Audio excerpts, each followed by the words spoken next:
Oleh karena itu ya, saya kira kita jalan keluar harus ada ya pelurusan kiblat bangsa. Ya, bangsa Indonesia ini sudah miring kiblatnya, bukan lagi Pancasila Undang-Undang Dasar 45. La haula wala quwata illa billah.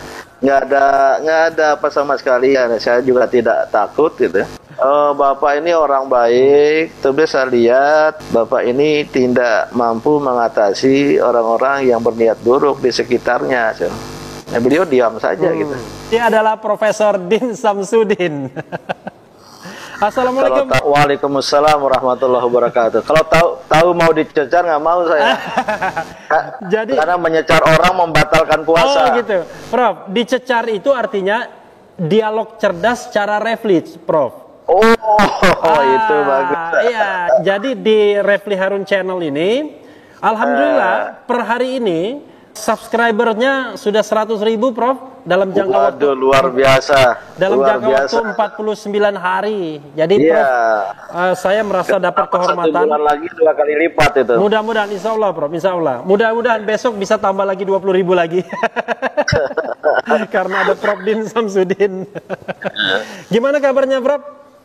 Sehat ya? Alhamdulillah sehat walafiat. Saya 2 bulan ini di rumah saja, mengambil hikmah dari musibah. Dan ternyata bisa lebih kreatif, produktif. Kalau sebelum COVID, Prof kan meeting sehari paling cuma 1 atau 2 kali. Ketika COVID ini kan meeting bisa 10 kali di tempat yang sama. Nah, hanya 5 kali sehari. 5 kali sehari.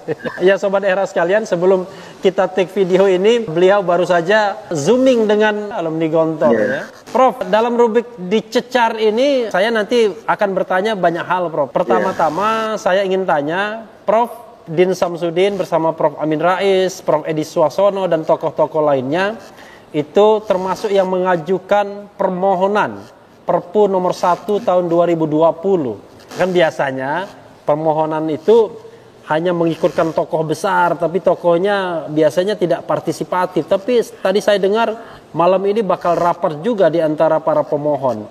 Nah, mungkin bisa dijelaskan. Sebaiknya jangan diumumkan. Oh, sebaiknya jangan diumumkan. Oke. Takut rapatnya disadap. Oh. Rapatnya disadap ya. Kalau begitu jangan pakai Zoom tuh, Prof, rapatnya, Prof. Katanya Zoom bisa disadap gitu ya. Ya, bisa diceritakan, Prof, alasannya apa, Prof, sampai ikut mengajukan? Pertama, saya pribadi merasa dan berniat sejak dulu sewaktu mengemban amanat sebagai Ketua Umum PP Muhammadiyah ya, sesuai dengan amanat organisasi untuk mengawal penegakan konstitusi. Dan hasil tim PP Muhammadiyah waktu itu ada 115 undang-undang selama era reformasi yang dinilai bertentangan dengan konstitusi. Maka amanat Muktamar Muhammadiyah agar pimpinan pusat Muhammadiyah melakukan upaya judicial review. Saat itulah, dan Bapak Refli Harun sangat membantu waktu itu ya, untuk kita adakan judicial review, terutama undang-undang tentang energi dengan batu uji pasal 33 itu. Nah, kemudian dalam perbincangan kami, termasuk di MUI, termasuk di Kongres Umat Islam Indonesia, disimpulkan bahaya besar bagi bangsa ini adalah adanya deviasi, distorsi, dan disorientasi kehidupan nasional kita dari Pancasila dan Undang-Undang Dasar 45 itu. Nah, secara khusus yang terakhir ya, ini kelanjutan dari perjuangan lama ya, jihad konstitusi itu. Nah, terus terang sejak COVID ini kita semua ya sebagai elemen bangsa ini turun dan terlibat dalam upaya penanggulangan ya. Organisasi-organisasi saya pimpin membentuk Satgas dan kita berjibaku di lapangan ya. Dan dalam keadaan keprihatinan, tidak cukup punya dana ya, betul-betul ya kita kerahkan segala daya dan upaya ya, terutama lewat edukasi, sosialisasi ya. Dan ya MUI mengeluarkan fatwa, kemudian kita jelaskan betapa bahaya dari kerumunan, maka perlu physical distancing, dan upaya lain lagi terutama membantu ya, saudara-saudara kita yang terdampak secara ekonomi.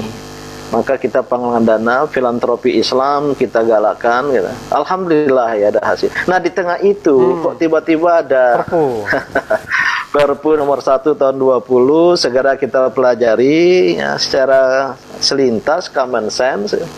Dan juga banyak mendengar dari pakar hukum khususnya tata negara ya, ternyata ada sesuatu yang serius dalam Perpu itu. Ada umpamanya bagaimana penegasian ya, peran dari lembaga-lembaga negara seperti DPR, seperti BPK yang kemudian ingin ditarik ke tangan satu orang yang bernama Presiden ya. Dan yang kedua kemudian sangat menyentakkan kita di sebuah pasal ya, kalau tidak salah pasal 27 itu tentang ya, pejabat-pejabat tertentu dalam bidang keuangan yang banyak sekali itu. Kemudian dinyatakan tidak boleh digugat, khususnya secara perdata. Nah ini kan menegasikan hakikat dari negara berdasarkan hukum. Nah saya pribadi kemudian menyimpulkan ya, bahwa dengan Perpu ini patut diduga ini adalah sebuah penguatan pembentukan yang saya sebut dalam bahasa Inggris constitutional dictatorship. Diktatoran yang bersifat konstitusional atau bersembunyi di balik konstitusi. Jadi ini sebuah bahaya besar. Oleh karena itu ya kita tetap fokus kepada penanggulangan COVID-19 dan kita desakkan pemerintah untuk fokus. Hanya dengan pemerintah fokus bersungguh-sungguh ya. Lihat saja di PP yang dikeluarkan terkait COVID ini yang itu menunjukkan tidak fokus. Dari 400 triliun ya 70 triliun untuk penanggulangan. Tidak cukup untuk membeli peralatan. Ada kesan ya pemerintah itu memang tidak berkonsentrasi 100% untuk memerangi COVID, tapi masih banyak mempertimbangkan aspek-aspek lainnya. Prof menangkap gejala itu juga nggak? Sangat. Dan itu kritik kami, bukan saya pribadi, bersama kawan-kawan lain. Dari awal ya, kita pantau, kita tengarai, kita sigi secara seksama ya. Betapa pertama kali pemerintah tidak serius, tidak sungguh-sungguh. Bahkan ada nada meremehkan, take it for granted. Bahkan ada nada sombong, angkuh. Dan dari sudut agama ini berbahaya.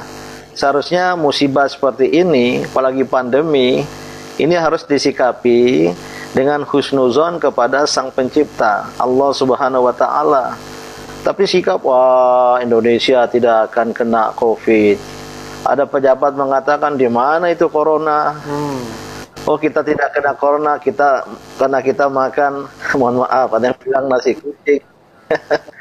Ada yang bilang, itu makanan saya waktu di Jogja itu nasi kucing itu, Prof. Iya, saya juga suka itu. Ya, tapi kalau dikaitkan kita tidak kena, ini menurut secara teologis sikap yang bersuuzon, berprasangka buruk terhadap Tuhan. Ada meremehkan. Sementara dunia, Italia, mana lagi sudah kita saksikan berjatuh korban. Jadi ada suatu sikap yang abai, ya, yang ignoring. Kemudian ditambah lagi ya langkah-langkah, coba lihat saja. Saya membuat seruan lewat meme untuk segera lockdown, apapun istilahnya. Itu pada hari pertama, dan saya tanya juga ahli matematik, ya, ahli pandemologi, itu angkanya menurut deret ukur korban berjatuhan secara eksponensial. Dan sangat berbahaya sekali. Seharusnya pada 2 bulan pertama kalau pemerintah serius, saya kira hasilnya, akibatnya tidak seperti sekarang gitu. Nah, kok tiba-tiba di tengah jalan mengeluarkan PP yang tidak sungguh-sungguh, terutama dengan tidak sungguh-sungguh dialokasikan untuk penanggulangan COVID. Seharusnya fokus pada wabah ini. Ditambah dengan Prof, kalau kita bicara tentang pembentukan kebijakan ya, tidak fokusnya ini karena pemerintah ketakutan bahwa mereka tidak bisa menanggulangi dampak ekonomi sosial politiknya. Apakah mungkin kita pakai konspirasi teori, jangan-jangan banyak penunggang gelap yang ingin menunggangi dana-dana bencana ini, Prof? Saya kira bukan konspirasi ya, tapi itu gejala dan gelagat yang bisa dibaca ya. Karena kita sudah tahu lah sebelumnya betapa kuatnya oligarki ya. Kemudian terdapat juga kleptokrasi, yang ini sebenarnya bukan terakhir ini, sudah sejak awal. Jadi kalau pemerintah seperti itu, ya saya dapat mengatakan dengan penuh istilah hukumnya patut diduga, ya. Karena ada vested interest, terutama yang bersifat ekonomi dan bisnis. Ya. Dan hati kita betul-betul tersayat ketika rakyat disuruh berada di rumah, karantina wilayah, tapi tenaga kerja asing datang berdatangan. Celakanya lagi diberi alasan yang manipulatif. Oh, mereka itu hanya mengurus perpanjangan izin ke Jakarta. Padahal data-data yang ada dan juga diakui belakangan, ya, mereka datang dari China sana, sempat singgah di Bangkok, di karantina, baru masuk Indonesia, Jakarta. Dan ini masih berlangsung lagi, ya, beberapa waktu setelah itu. Dan kemudian ada suatu sikap, suatu pernyataan yang kita baca dari pejabat negara, dari Menteri, Menko umpamanya, seperti meremehkan. Nah, ini yang menurut hemat kami dalam kehidupan bersama sebagai bagian dari rakyat warga negara ini, sesuatu yang sangat-sangat negatif, sangat destruktif, sangat berbahaya bagi kehidupan kita bersama, ya. Maka akumulasi dari ini semua, ya, kita mendesakan agar Perpu dan juga produk hukum lain yang sedang dibahas atau yang akan dibahas ini supaya ditinjau ulang. Umpamanya kalau mau serius pemerintah di tengah ketiadaan dana, ya, kenapa tidak dana untuk pemindahan ibu kota atau dana infrastruktur itu dialihkan? Atau bagaimana galang dana masyarakat? Saya kira kita bisa. Dari 9 fraksi di DPR, hanya 1 fraksi yang menolak Perpu 1 2020, itu fraksi PKS. 8 lainnya melalui rapat di Badan Anggaran sudah mengatakan persetujuan mereka. Artinya perjuangan politiknya hampir selesai, Prof. Tinggal perjuangan ke MK-nya. Pendapat Prof bagaimana? Kan banyak tuh kader-kader Muhammadiyah di partai politik. Ya, memang itu masalah kita, ya. Apalagi ketika konstelasi dan konfigurasi setelah proses pengambilan putusan di legislatif sana sangat tergantung pada partai dan pada fraksi. Sementara partai-partai ini kan tersandera. Tapi itu urusan mereka lah, ya. Biarlah mereka mempertanggungjawabkan pada rakyat dan kepada Tuhan, gitu. Tapi yang ingin saya katakan, perjuangan untuk menegakkan kebenaran ini, yang kami yakini sebagai kebenaran, tidak ada titik berhenti. We are at the point of no return. Berhasil, ya, sukses, gagal, itu persoalan lain. Dan kita tahu tembok yang kita hadapi ini sangat besar dan sangat tinggi sekali. Tapi ya, saya dan kawan-kawan, ya, ini betul-betul sudah menyatakan ini sebagai sebuah perjuangan kebenaran dengan segala risiko. Kita ini alhamdulillah sudah selesai dengan dunia, ya. Jadi kalau misalnya DPR menyetujui Perpu tersebut, maka akan menjadi undang-undang dan permohonan Prof. Din Samsudin dan kawan-kawan akan layu sebelum berkembang tuh. Terpaksa harus ditarik kembali itu, Prof. Gimana, Prof? Ya, tidak ada layu sebelum berkembang. Karena perjuangan akan terus kita lakukan. Saya sendiri belum sempat bertemu dengan kawan-kawan mereka yang disebut-sebut juga menggugat Perpu ini, ya. Tapi ada kawan-kawan yang mengkoordinir, ya. Oleh karena itu ini adalah pertemuan ide dan pikiran yang kita bersama-sama, gitu. Dan saya dengar dari yang mengkoordinir ini, ya, kita percaya untuk mengkoordinir ini cukup banyak, ya, bisa disebut ribuan, gitu. Dan seratusan tokoh-tokoh, tetapi untuk keperluan teknis, ya, karena itu perlu ada KTP, perlu ada NPWP. Sementara waktu untuk pengajuannya sangat mendesak waktu itu, maka tidak semua yang bisa ditampilkan, ya. Tapi mereka mendukung. Dan sekarang dukungan alhamdulillah dari seluruh tanah air, gitu, mendukung langkah-langkah ini, gitu. Oleh karena itu kalau ini betul sudah diundang-undangkan, ya, maka perjuangan kita akan terus. Berarti kita akan mengajukan judicial review, gugatan terhadap undang-undang yang sudah kami kami antisipasi. Jadi kemarin itu adalah langkah yang bisa disebut preemptif lah ya. Sebelum itu diundang-undangkan, dan kalau betul DPR sudah resmi jadi undang-undang, ya kita akan teruskan. Jadi undang-undangnya mungkin setelah Lebaran, masa sidang berikutnya, tapi persetujuan paling tidak substantifnya sudah selesai sekarang, Prof. Iya, tapi kata ahli kalau diajukan pada masa sidang sekarang, ya baru bisa dibahas pada sidang yang akan datang. Itu ada persoalan yang juga menimbulkan kontroversi. Itu menurut pakar hukum tata negara itu. Ya, tetapi mereka nanti tinggal pembahasan formalitas setelah reses langsung ke tingkat 2 paripurna. Jadi mau memberi hadiah lebaran kepada seseorang mungkin ya. Mungkin juga. Tapi begini Prof, ini ada pertanyaan yang lebih kritis lagi ya. Mohon maaf sebelumnya, kalau Prof Din Samsudin tidak bisa dipisahkan dengan Muhammadiyah dan MUI juga masih sekarang Prof ya? Saya ketua Dewan Pertimbangan MUI juga, tapi kan label Muhammadiyahnya jauh lebih melekat. Di sisi lain, Prof Din Samsudin adalah seorang pakar politik yang juga sangat kritis dengan pemerintahan. Bisa saya katakan itu sikap Muhammadiyah terhadap pemerintahan sekarang, saya nggak mau bicara pemerintahan yang lalu, atau sikap Prof Din Samsudin sebagai pakar politik pribadi? Ya, sikap seorang warga Muhammadiyah yang menghayati kemuhammadiyahan. Karena Muhammadiyah yang pernah saya pimpin ini sebuah organisasi yang sangat mengedepankan apa yang disebut dalam Al-Quran sebagai amar ma'ruf nahi mungkar. Al-amru bil ma'ruf wan nahyu anil munkar, menegakkan kema'rufan, kebaikan, dan mencegah kemungkaran. Ini sangat melekat sebagai sebuah ajaran Islam yang sentral. Maka Muhammadiyah dari dulu yang sangat menegakkan amar ma'ruf nahi mungkar, yang dari waktu ke waktu, periode ke periode, ya, ritmenya, intensitasnya ya sangat tergantung pada situasi. Tapi prinsip itu tidak digalakkan. Jadi ini bukan pikiran seorang akademisi, tapi lebih ya karena saya menghayati nilai-nilai kemuhammadiyahan gitu. Dan ya didukung sebagai akademisi yang kemudian kita ingin ya driven data, based on data driven, dengan mengumpulkan data-data, dengan mengkaji. Jadi bukan sebuah sikap yang begitu saja ya, reaktif maupun reaksioner. Tapi semata-mata ya, kendati misalnya Prof bahwa ada kader Muhammadiyah di pemerintahan, itu tidak menghalangi sikap Muhammadiyah seperti itu, Prof. Muhammadiyah tidak pernah berpikir demikian ya, untuk menyelamatkan kadernya di pemerintahan, bahwa jika ada seorang atau lebih kader Muhammadiyah di pemerintahan itu dititipi untuk berjuang membela nilai-nilai kemuhammadiyahan gitu. Pemerintah yang buku Muhammadiyah bukan Muhammadiyah yang butuh pemerintah.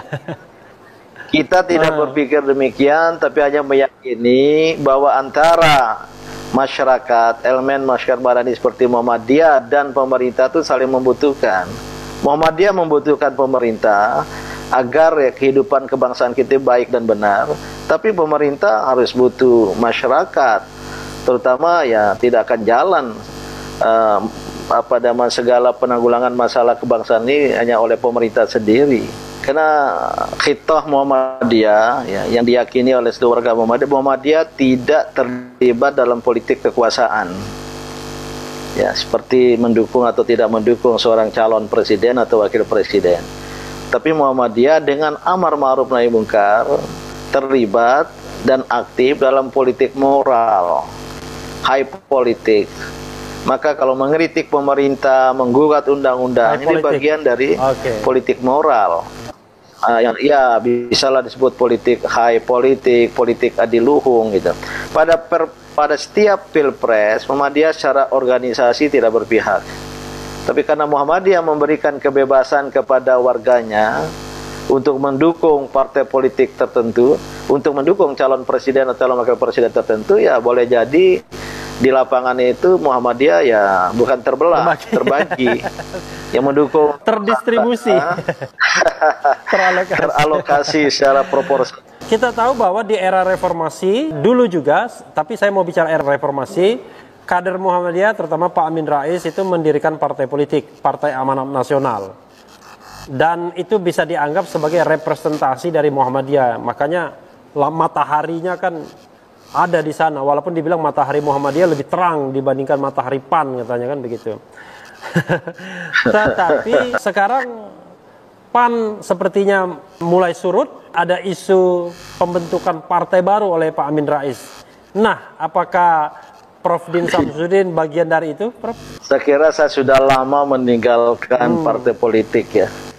Saya dulu pernah menjadi ketua Litbang, kemudian wakil sekjen sebuah partai Zaman berkuasa. dulu kan memang harus Golkar semua, Prof. Din. Dan sempat menjadi sekretaris, kemudian wakil ketua fraksi di MPR di akhir Orde Baru itu ya. Tapi sekarang saya tidak terlibat di politik kekuasaan, apalagi saya sebagai seorang PNS atau ASN ya, dosen PNS ya. Dan kedua juga pendekatan saya adalah politik moral. Prof. Din belum pensiun sebagai ASN? Belum. Saya masih resmi sebagai dosen, sebagai guru besar di Fakultas Ilmu Sosial dan Ilmu Politik UI Negeri ya. UI Negeri saya ya? UI Negeri. Ya. Dan saya berada guru besar di jurusan hubungan internasional, dipindahkan dari ilmu politik internasional, dan saya mengajar ya tentang global political Islam ya. Oleh karena itu saya tidak mungkin ikut partai politik. Harus netral ya kan? Dan sudah didorong-dorong, sudah diajak-ajak. Karena pilihannya satu, saya memilih perjuangan lewat politik moral.